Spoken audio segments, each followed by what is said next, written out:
আসসালামু আলাইকুম ওরহমতুল্লাহ। আজ আমি আপনাদের সামনে ভালোবাসার মানুষকে পাগল করে মাতাল করে আনার জন্য মহাব্বতের তদবির নিয়ে আজকে আপনাদের সামনে হাজির হলাম। আমি সাইফুল কবিরাজ।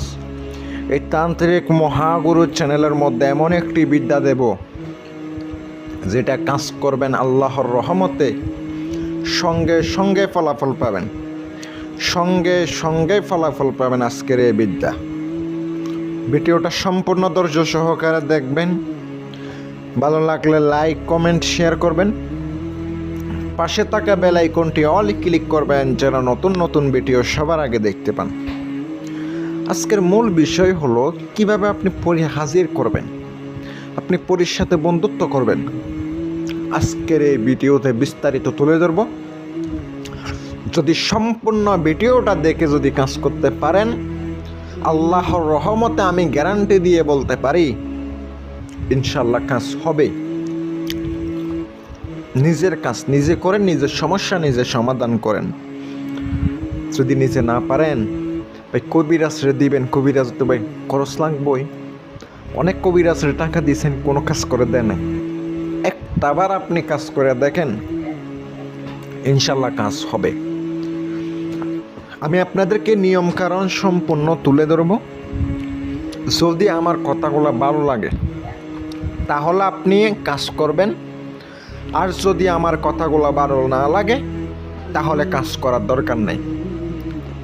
দেখেন, অনেকের অনেক ভালোবাসার মানুষ গেছে, অনেকের আবার আছে, অনেক ছেলে আছে প্রতারণা করে চলে যায়, অনেক মেয়ে আছে প্রতারণা করে চলে যায়।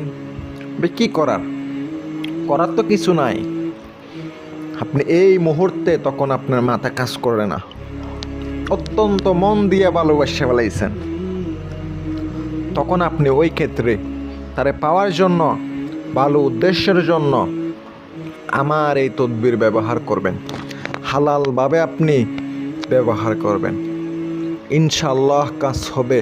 আমি আপনাদেরকে মন খুলে এজাজত দিয়ে দেব, মন খুলে এজাজত দিয়ে দিব। কাজটা করবেন, সঙ্গে সঙ্গে কাজ হবে।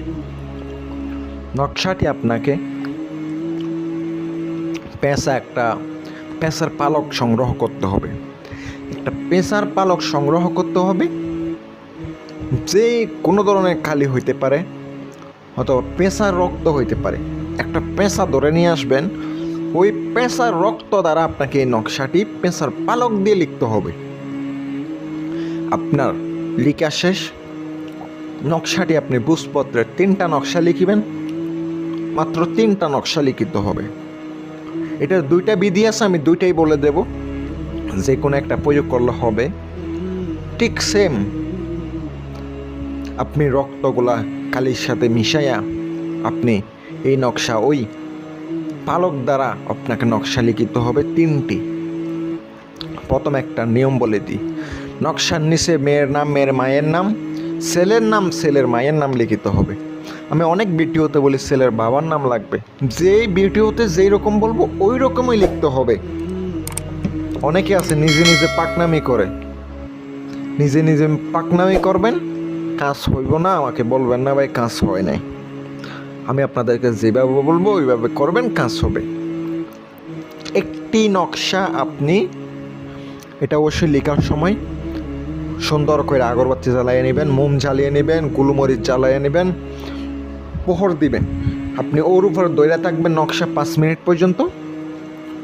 আপনি ধরার পরে নকশাটি এক জায়গায় রেখে দিবেন।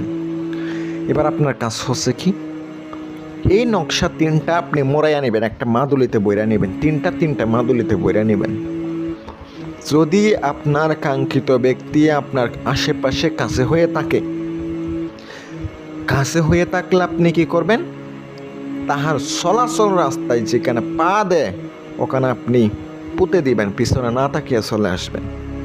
আরেকটা আপনাকে কি করতে হবে, পুরনো 2 কবরের মাঝখানে আপনাকে পুঁতে রাখতে হবে।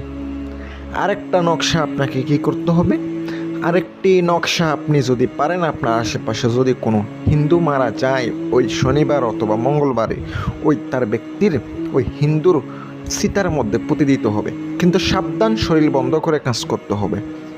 এটা একটা নকশা দিলাম। আরেকটা নিয়ম বলে দিই, 7 দিনে 7টি নকশা লিখবেন।